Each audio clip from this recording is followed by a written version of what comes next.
C'est parti. Vous voulez voir un truc sympathique? Regardez. Tournage vidéo YouTube. Voilà qui est fait.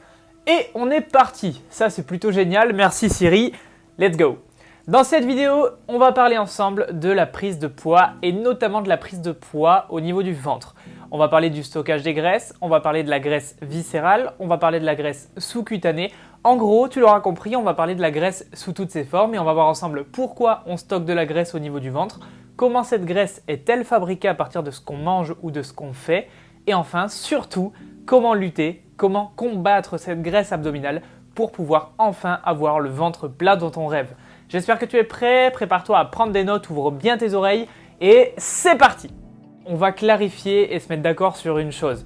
Ça, tu l'as probablement déjà entendu des centaines et des centaines de fois de ma bouche ou peut-être d'ailleurs, mais je te le confirme et je te le redis encore aujourd'hui, on ne peut pas perdre du poids de manière localisée. Autrement dit, si tu veux affiner tes cuisses, ça ne sert à rien de faire des centaines de fentes. Si tu veux affiner ton ventre et perdre du poids au niveau du ventre, ça ne sert à rien de faire des centaines d'abdos chaque jour. Et ça, tu l'as peut-être à tes dépens déjà expérimenté en essayant de faire multiples et multiples abdos chaque jour. Et force est de constater que ce n'est pas ça qui va te faire apparaître des abdos ou avoir un ventre plat. Premièrement, on va voir ensemble les différents types de graisse. Il faut savoir qu'il y a principalement deux types de graisse. On va essayer de simplifier la chose, simplifier l'information, parce que c'est un domaine qui est relativement complexe. Pour faire simple, tu peux avoir de la graisse sous-cutanée. En gros, c'est tout simplement la graisse que tu vas réussir à pincer, notamment au niveau des poignées d'amour, tu vas réussir à la pincer, je pense. Et il y a aussi la graisse viscérale. C'est cette graisse-là sur laquelle on va s'attarder dans le sujet de cette vidéo. C'est cette graisse qui, comme son nom l'indique, se place autour des viscères, donc au niveau de l'abdomen.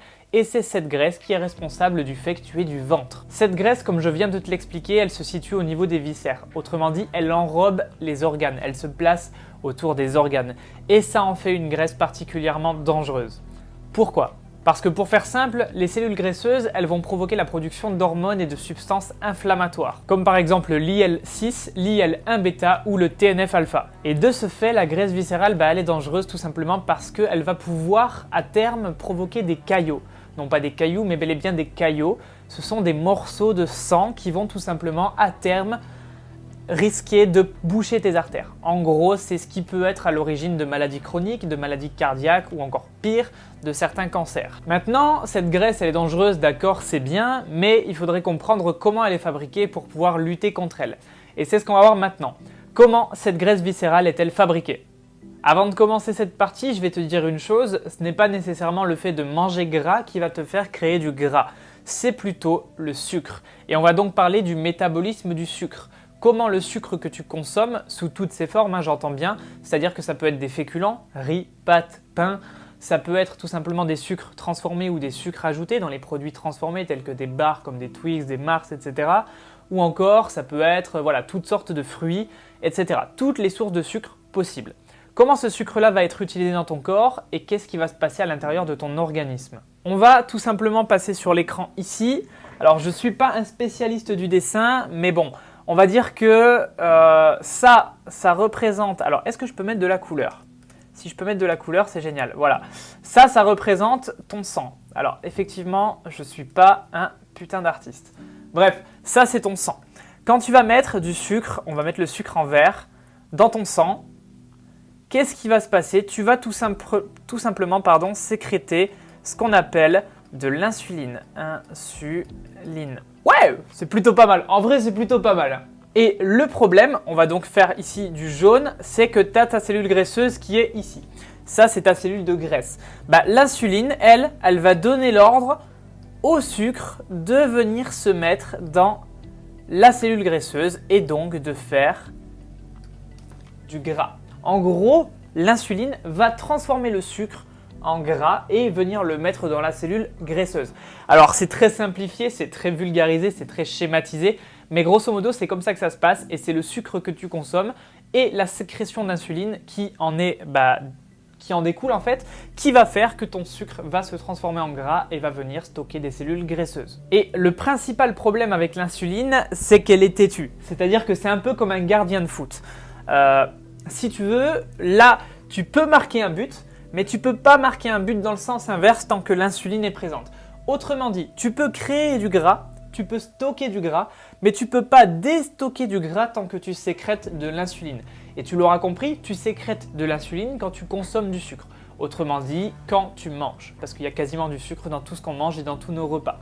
Donc, tant que tu ne fais pas une période sans manger de plusieurs heures, par exemple un jeûne, eh bien, tu ne peux pas arrêter ta sécrétion d'insuline et donc de ce fait, favoriser le déstockage des graisses pour les faire sortir de la cellule graisseuse. En gros, c'est un peu injuste, mais si je dois traduire ça, eh bien tant que tu manges, tu sécrètes de l'insuline. Tant que tu sécrètes de l'insuline, l'insuline, elle donne l'ordre à la cellule graisseuse de ne pas libérer les graisses qui sont stockées. Maintenant, je vous mets un petit schéma juste là d'une journée classique. Les pics, ça correspond tout simplement à tous les moments de ta journée où tu vas t'alimenter, où tu vas manger quelque chose, que ce soit ton repas, que ce soit une collation ou un grignotage. Ça va générer un pic d'insuline. Et donc tous les endroits que tu vois en rouge ici, c'est tout simplement les moments favorables au stockage de graisse. A l'inverse, nouveau schéma, ici en vert, c'est tous les moments où tu favorises le déstockage des graisses.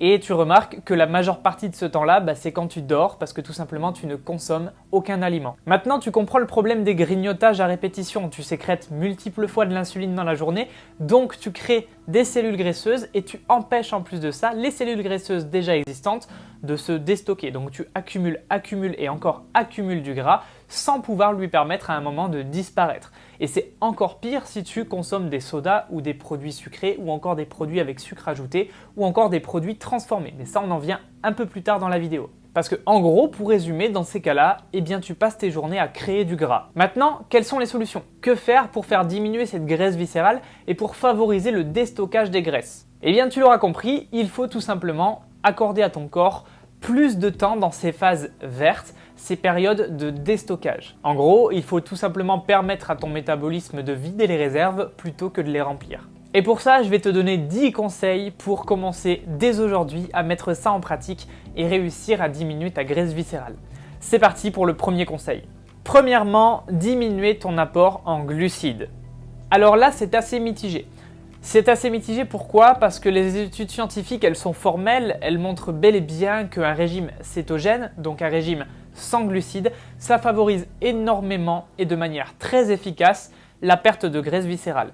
Maintenant, pourquoi c'est mitigé? Parce que à ces études scientifiques, je vais ajouter mon avis personnel qui est basé sur ma propre expérience de coaching.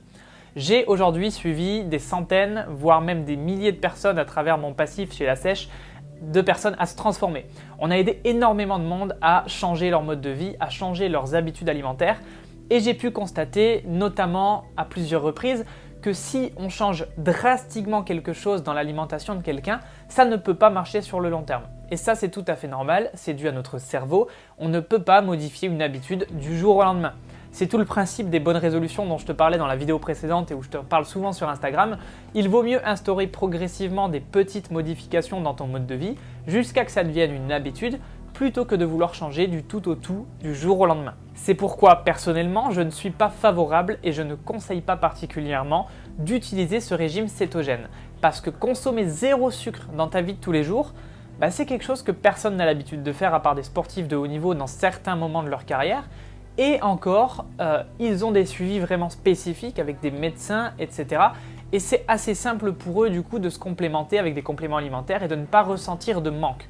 Mais pour une personne normale comme vous et moi, c'est très compliqué dans la vie de tous les jours de ne pas consommer de sucre, notamment en plus avec la vie sociale. Si vous avez de la famille, si vous avez un conjoint, si vous avez des enfants, si vous sortez, vous allez en ville, vous allez au restaurant, c'est quasiment mission impossible de suivre, sur le long terme en tout cas, un régime cétogène. Et en plus de ça, ça va générer beaucoup de frustration parce que vous allez avoir un manque de sucre, un manque d'énergie que vous allez vraisemblablement ressentir.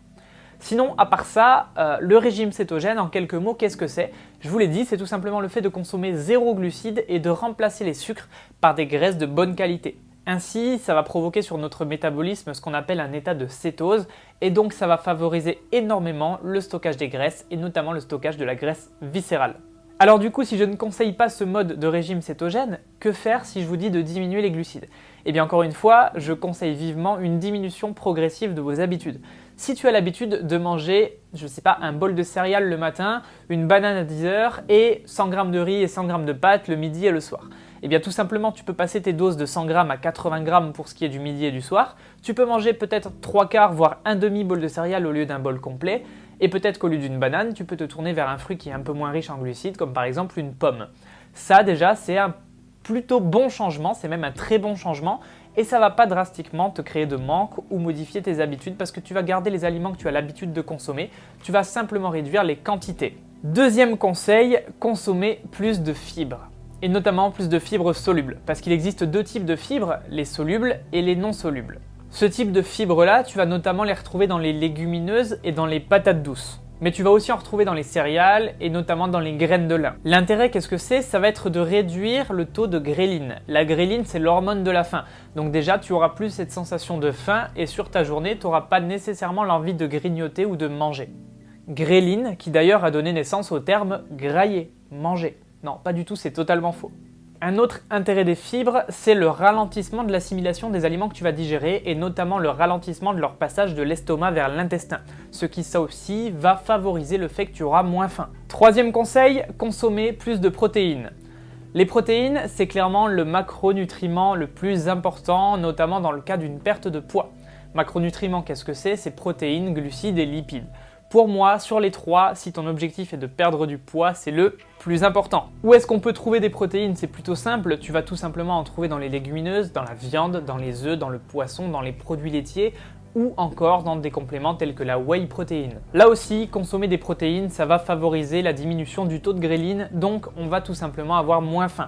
Ça va augmenter la satiété, donc on va avoir l'impression d'être rassasié et on n'aura pas forcément envie de manger encore un peu plus tard dans la journée. D'ailleurs, en parlant de satiété, manger plus de protéines, ça va permettre d'augmenter le taux d'hormone de satiété. Si ça t'intéresse, on parle de GLP-1, de PYY et de cholécystokinine.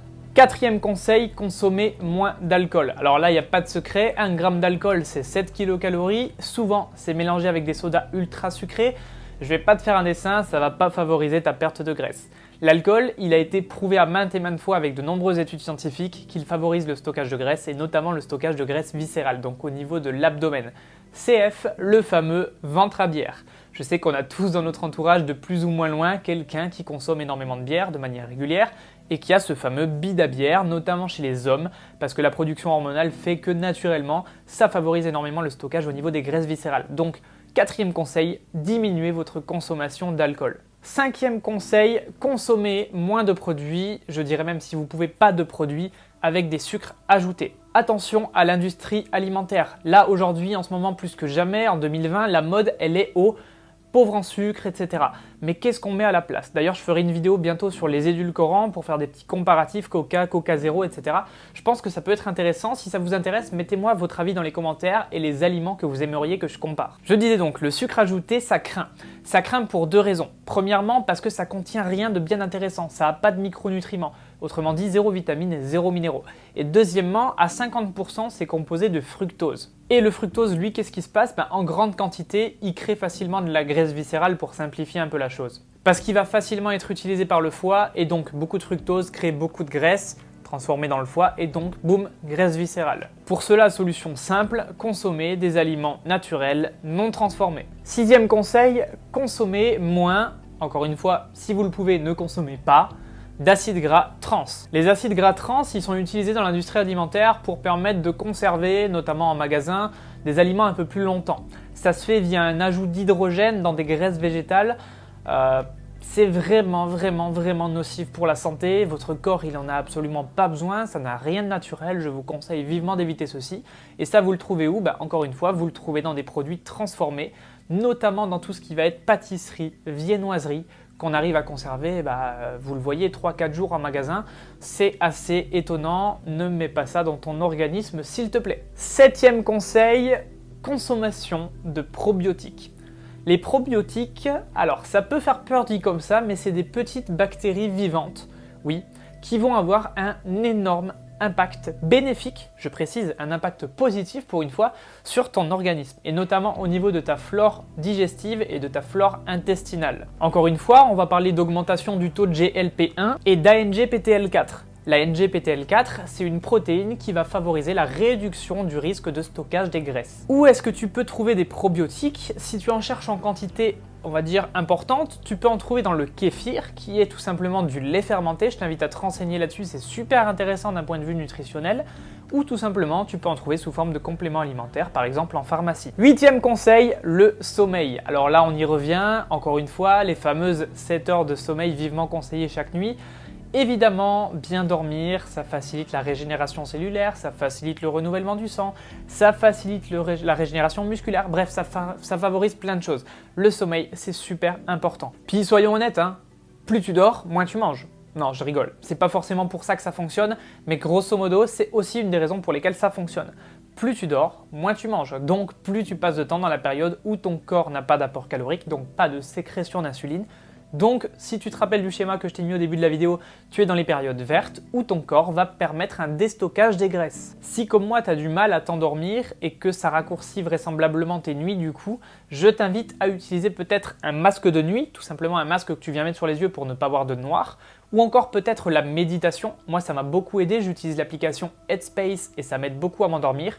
Ou encore, tu peux te tourner vers des compléments alimentaires comme par exemple du magnésium ou encore mieux une cure peut-être de mélatonine. 9e conseil, le stress. Alors le stress, c'est la maladie du siècle, notamment avec les modifications qu'on peut avoir dans notre société actuelle avec le travail, etc. Les gens sont énormément stressés et surtout en France. Tu vas prendre le bus, tu vas courir. Tu vas vouloir prendre le métro, tu vas courir. Tu vas toujours marcher vite. Tu vois un peu le rythme de vie parisien, et bien ça c'est typiquement le cliché du stress. Les gens sont tout le temps dans une optique de rapidité, de pseudo-productivité en pensant qu'en allant plus vite, on va mieux vivre, mais pas forcément. Attention à ce stress négatif que tu te crées volontairement dans ta vie quotidienne. Alors je dis volontairement, mais c'est sans s'en rendre compte et c'est ça le plus gros danger du stress. C'est pourquoi c'est la maladie du siècle. Elle est à l'origine de plein de choses. Elle peut être à l'origine de problèmes de santé, elle peut être à l'origine de problèmes de dos, elle peut être à l'origine de problèmes sociaux, c'est-à-dire que tu peux créer des mésententes avec ton entourage. Enfin bref, le stress, c'est vraiment quelque chose de négatif que je te conseille, si tu peux, petit à petit, encore une fois, modification de tes habitudes, essaye de l'enlever de ta vie quotidienne et essaye de, on va dire, essaye d'en avoir un peu rien à foutre. Essaye de comment dire, j'essaie de le dire poliment, mais en gros, il faut que tu apprennes à t'en battre les couilles. Il faut que tu apprennes à te battre les couilles de ce que pensent les gens, de ce que pense qui que ce soit de toi, de ce que tu fais. Il faut que tu fasses les choses pour toi et il faut que tu arrêtes de te prendre la tête. Ça, c'est super important. Parce que le stress, il va stimuler les glandes surrénales qui vont produire la fameuse hormone du stress que tu connais sûrement, le cortisol. Et un stress qui est là de manière récurrente, donc un stress qui est plutôt omniprésent, plutôt fréquent, il va augmenter la sensation de faim. Ce qui va complètement aggraver le problème, on est bien d'accord si on cherche à perdre de la graisse. Et en plus de ça, malheureusement, le stress, il est exponentiel entre guillemets selon ton tour de taille et notamment chez les femmes. Il y a des études qui ont montré que si tu as un tour de taille plus important, tu vas en tout cas faciliter la sécrétion de cortisol et donc tu vas être plus stressé, enfin en tout cas en période de stress, tu vas être stressé encore plus que la normale. Et ça, c'est plutôt pas cool. Parce que du coup, derrière, qu'est-ce qui se passe? Tu stresses, augmentation de la faim, tu grignotes, sécrétion d'insuline, favorisation du stockage de graisse, cercle vicieux. Donc, essaye de pas stresser et tu verras que ta vie va nettement mieux se dérouler. Et enfin, 10e et dernier conseil, et probablement un des meilleurs, à toi de choisir, le jeûne intermittent. Non, je parle pas du stagiaire, je parle du fait de jeûner, de ne pas manger pendant une certaine période. Le jeûne intermittent, c'est une méthode populaire qui a d'ailleurs été notamment ces derniers temps énormément popularisé via les réseaux sociaux, qui consiste tout simplement à ne pas manger pendant une certaine période, ou plutôt à manger toutes tes calories journalières, c'est plus honnête dit comme ça, sur une courte période de temps. Ce qui fait que du coup après il y a une longue période où tu ne vas pas manger et donc favoriser le déstockage des graisses. Et en plus de ça, le fait de consommer toutes tes calories ou du moins une grande partie de tes calories sur une période de temps très courte, ça va nécessairement faire que dans la réalité, tu vas pas réussir à consommer toutes tes calories et généralement, tu vas consommer moins de calories que ce que tu consommerais en temps normal en les répartissant sur ta journée. Donc double intérêt, tu vas tout simplement consommer moins de calories et en plus de ça, tu vas favoriser le déstockage des graisses sur une période de temps qui est énormément plus grande que la normale. Alors maintenant, c'est pas aussi efficace d'un point de vue perte de graisse viscérale que du régime cétogène. Mais très honnêtement, entre nous, je réinsiste là-dessus, je ne te conseille pas de te tourner vers un régime cétogène parce que tout simplement supprimer les sucres, ça va créer de la frustration et c'est compliqué de tenir sur le long terme. A l'inverse, par contre, le jeûne intermittent, au début, pendant quelques jours, ça va être compliqué la première semaine de se dire « Putain, 8 heures sans manger, c'est long », mais au final, tu vas voir que tu vas t'y habituer et que sauter un petit déjeuner ou manger que de midi à 16 heures, tu vas te rendre compte que finalement, ça se fait en fait. Ça se fait et c'est même plutôt cool. Donc ça dépend des gens, il faut tester plusieurs process. Premièrement, je te conseille d'essayer les conseils numéro 2 à 8 que je te cite dans cette vidéo, même 2 à 9, parce que le stress compte aussi. Et enfin, si vraiment tu n'arrives pas à intégrer ces nouveaux process, peut-être te tourner vers une méthode comme le jeûne intermittent ou une diminution progressive des glucides mais pas du cétogène pour voir ce qui marche sur toi. Et enfin, si tu veux aller plus loin et commencer ta transformation physique avec une méthode qui ne va pas te générer de frustration, de privation, je t'invite à cliquer sur le premier lien qui est juste en dessous de cette vidéo dans la description où tu recevras une série de 3 vidéos offertes où je vais t'accompagner et te donner les clés pour réussir ta transformation et ton changement de mode de vie en instaurant de meilleures habitudes progressivement, sans privation, pour que tes résultats arrivent non seulement rapidement, mais surtout que tu gardes tes résultats sur le long terme. C'est ça qui est vraiment important. Sur ce, quant à nous, on se voit très bientôt. Je te dis merci d'avoir regardé cette vidéo. Je t'invite à laisser un pouce bleu et à t'abonner à la chaîne si ce n'est pas encore fait. Tu peux également activer la petite cloche pour recevoir une notification à chaque nouvelle vidéo. Quant à nous, on se voit très vite. C'était Aurélien Roy. Peace.